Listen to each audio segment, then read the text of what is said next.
नमस्कार दोस्तों, स्वागत है आप सभी का मेरे इस YouTube चैनल पर। स्कंदन पुराण के तीर्थ प्रकरण के अनुसार चार धाम यात्रा को महत्वपूर्ण माना गया है। चार धामों के दर्शन करने से हर तरह के पाप खत्म हो जाते हैं और सकारात्मक ऊर्जा भी बढ़ती है। ये चार धाम चार दिशाओं में स्थित हैं, यानी उत्तर में बद्रीनाथ, दक्षिण में रामेश्वर, पूर्व में पुरी और पश्चिम में द्वारिकापुरी। हिंदू धर्म में चार धाम का विशेष महत्व है। इन चारों धामों को बहुत ही पवित्र और मोक्ष प्रदान करने वाला बताया गया है। ऐसी मान्यता है कि जो हिंदू इन चार धाम की यात्रा करता है वह जीवन मृत्यु के बंधन से छूट जाता है, अतः उसे अंत में मुक्ति प्राप्त होती है। इन धामों की इतनी विशेषता है दोस्तों कि पूरा वीडियो बन जाए, लेकिन यहाँ एक छोटा सा परिचय। पूर्व में जगन्नाथपुरी। इस मंदिर का प्रसाद ऐसा माना जाता है कि कभी बर्बाद नहीं होता। मंदिर में 2000 से 20,000 तक श्रद्धालु रोज आते हैं, लेकिन मंदिर में बनने वाला प्रसाद की मात्रा साल में एक ही होती है। इसके बावजूद प्रसाद में कोई कमी नहीं पड़ती, ना ही ज़्यादा होता है। और दोस्तों, यहाँ के प्रसाद बनाने की भी तकनीक बिल्कुल अलग है। इन प्रसाद को पॉट में बनाया जाता है। इसके लिए आग पर 7 अलग अलग पॉट रखे जाते हैं, और हैरानी की बात यह है कि सबसे ऊपर रखा हुआ पॉट, जिस बर्तन में पक रहा प्रसाद जो है सबसे पहले बनता है, और नीचे का प्रसाद सबसे बाद में बनकर तैयार होता है।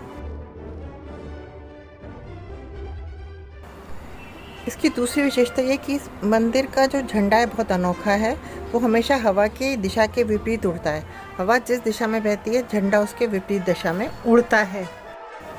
मंदिर पर लगा सुदर्शन चक्र 20 फीट ऊंचा है और 1 टन से ज़्यादा भारी है। लेकिन इसकी खास बात यह है कि आपको ये चक्र शहर के किसी भी हिस्से में दिखाई दे सकता है, और इस चक्र के पीछे एक रहस्य यह है कि आप मंदिर के किसी भी हिस्से में खड़े हो जाएं, आपको लगेगा कि मंदिर का चक्र आपकी ओर ही घुमा हुआ है। आपको जानकर ये हैरानी होगी कि इस मंदिर के ऊपर ना तो कभी कोई प्लेन उड़ता है और ना ही कोई पक्षी इस मंदिर के ऊपर से होकर गुजरता है। भगवान में आस्था रखने वालों का मानना है कि राज्य सरकार ने नहीं, मगर परमात्मा ने इस क्षेत्र को नो फ्लाइंग जोन घोषित किया हुआ है।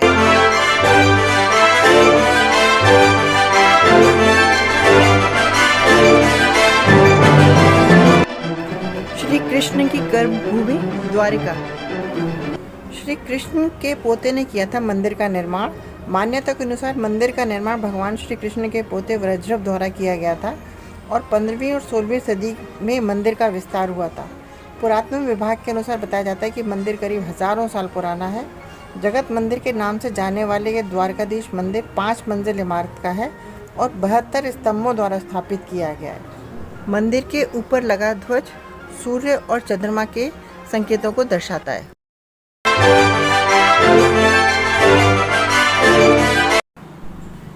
भारत के दक्षिण में तमिलनाडु में स्थित रामेश्वरम मंदिर कोई साधारण मंदिर नहीं है।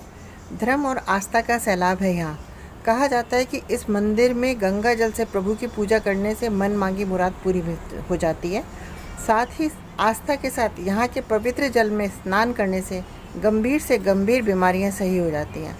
यही वजह है कि हर साल लाखों लोग रामेश्वरम में प्रभु के दर्शन के लिए आते हैं।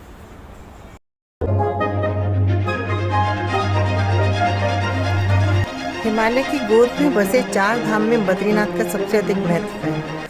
बद्रीनाथ के अलावा इसमें केदारनाथ और यमुनोत्री और गंगोत्री भी शामिल होते हैं। बद्रीनाथ भगवान विष्णु का पवित्र धाम है, जहाँ इन्हें बद्री विशाल कहा जाता है। केदारनाथ भगवान शिव की भूमि है और 5 केदारों में से एक है। गंगोत्री और यमुनोत्री धाम पवित्र गंगा और यमुना नदियों का उद्गम स्थल है।